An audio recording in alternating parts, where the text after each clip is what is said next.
Varlıq haqqında nə bilirik?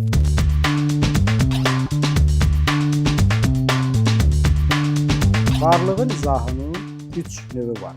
Logos, paphos, ethos. Yəni etika varlığı məzmunca, logos məntiqcə, paphos formaca izah edir. Dini mətnlər üçün logos, məntiq vacib deyil. Elmi mətnlər üçün ethos, etika əhəmiyyətsizdir. Fəlsəfi mətnlər üçün logos və paphos, məntiq və forma önəmli deyil. Varlığı izah etmək üçün hər üç istiqaməti özündə birləşdirən mətnlər ədəbi mətnlərdir. Peşəkar roman varlığı izah etmək üçün həm etosa, həm logosa, həm paffosa ehtiyac duyur.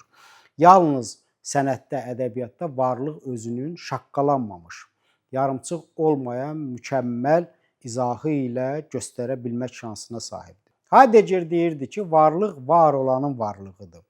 Nietzsche varlığı bir bütün olaraq qəbul edir və bu bütünün hətta məhşərdə də ayrılmaz olduğunu irəli sürdü. Nietzsche'nin varlıq fəlsəfəsində insanla çuğundurun heç bir fərqi yoxdur. İnsanın alnına nə yazılıbsa, eynisi çuğundurun da qabığına yazılır və insanın özü haqqında düşündüyü hər şey olduğu kimi çuğundura da aiddir.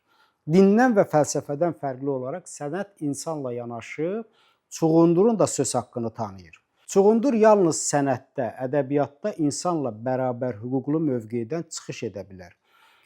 Nağıl, hekayə, cizgi filmi qəhrəmanı ola, hətta insanın özünə demək istəmədiklərini ona deyə bilər. Sənət bütün varlığın danışan dilidir.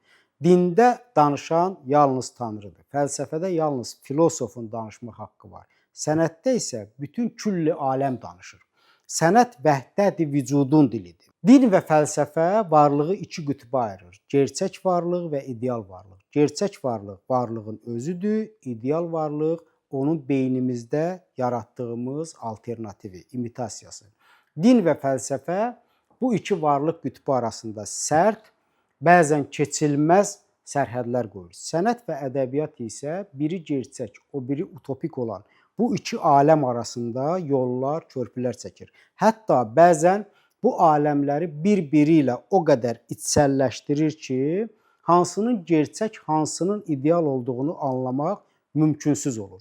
Sənət bu mənada dinlə fəlsəfənin, elmlə dinin sülh bağladığı xudafərin körpüsüdür. Ayrı-ayrılıqda bir-birinə düşmən olan varlığın təmsilçilərini yalnız sənətdə qol-boyun gəzən yerdə görmək mümkündür. Sənət varlığın neytral zonasıdır.